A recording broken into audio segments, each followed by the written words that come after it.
When you hear someone shouting, "I need a wee-wee," you know it is either a small child still mastering the age-old art of bladder control, or it's the Chinese government trying to control the renowned artist and dissident Ai Weiwei.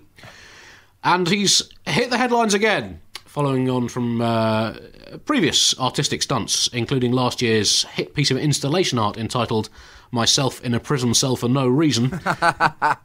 Bit modern for my liking, John. Why couldn't he just paint a picture of a horse like George Stubbs used to? And also his current interactive exhibition, "Oh No, I've Been Grounded, My Government Doesn't Understand Me."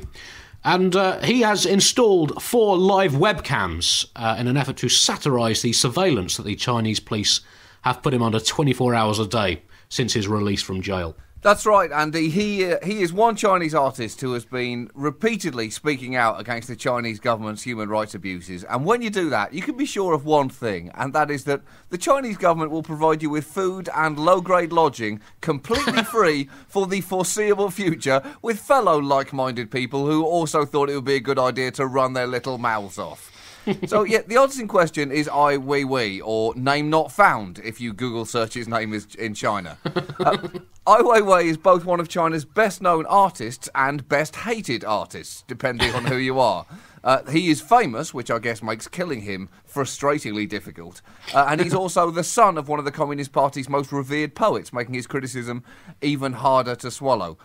Now, in April 2011, he was detained by authorities as he boarded a plane to Hong Kong and held in a secret location for 81 days. He was freed on condition that he would not speak to the media, a condition that he has, in every sense, not kept. Surely the Chinese government should know by now, Andy, that he's not going to do what they say. They need to try reverse psychology. Just release him on the condition that he do nothing but speak to the media in the most critical possible terms. Then they can just sit back and wait for him to take a vow of silence. Instead, the government have been investigating him for so-called economic crimes, and several months later served him with a bill for 15 million yuan, about $2.5 million in back taxes and fines. Now, I'm not an accountant, Andy. I don't know the full details of the tax returns in question, but I'm going to go out on a limb and say that those accusations are at best convenient and at worst complete bullshit.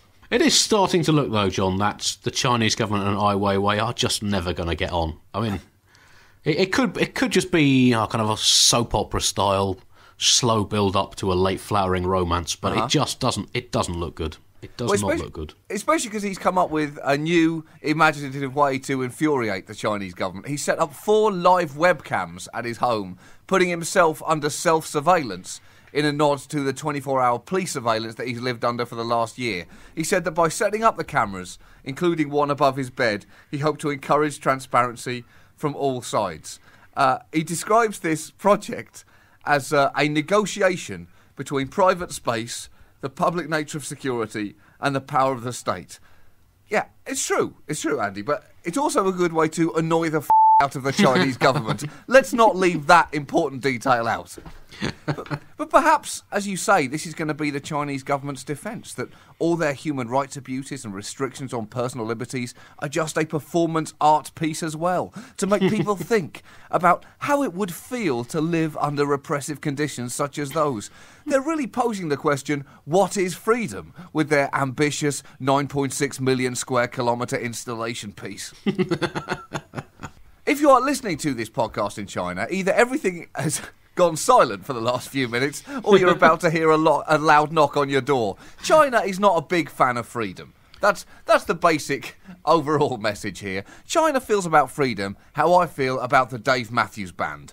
They just don't see the point of it, and they find its popularity slightly depressing and occasionally infuriating. But not to worry.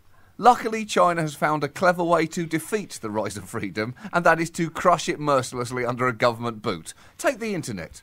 For instance, the World Wide Web is supposed to be just like that, worldwide, and it's also supposed to be the Wild West, an unregulated land where anything is possible, and banner advertising pop-ups shove the latest instalment of the American Pie movie atrocity series down uninterested throats. China, however, sees the internet a different way. They see the internet like an irritating wasp at a picnic that must be swatted. And the internet seems to view China a similar way. Although It's worth mentioning that Google has a different opinion, seeing China as a dominatrix under whose high heel they long to lie.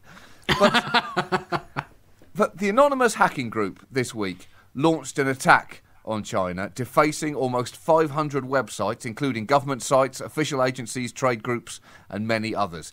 They placed a message on the site saying that the attack was carried out to protest against the Chinese government's strict control of its citizens. The message read, "Dear Chinese government, you are not infallible.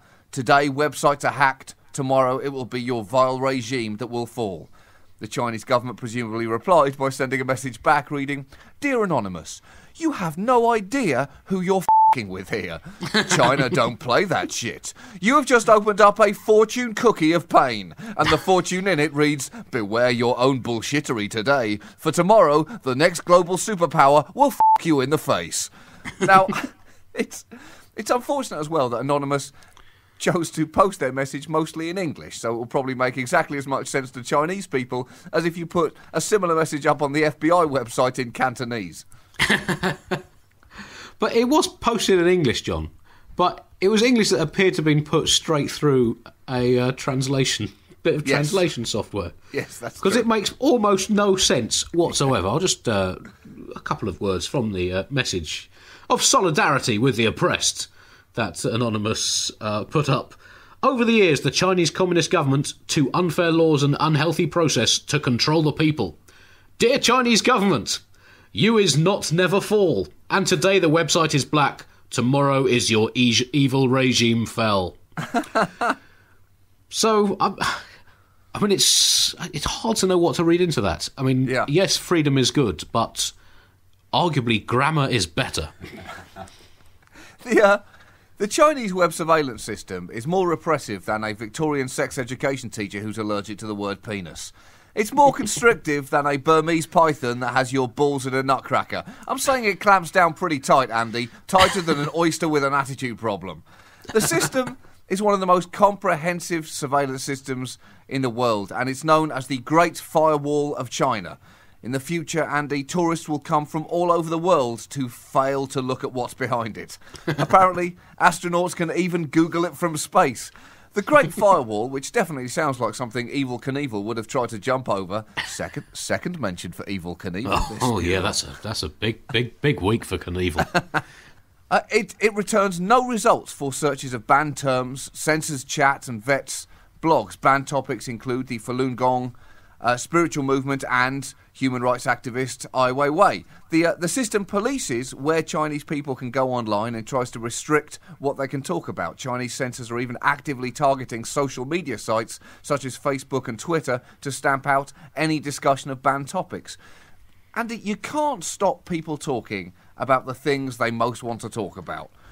Well, I mean, you can do that, or you can at least give it a very good go, as the Chinese are proving. But you shouldn't. That's the point. It's like banning Belgians from saying the word waffle. It's what's in their hearts. Without the ability to say the word waffle, Belgians would just stare blankly into space, making grunting sounds at each other.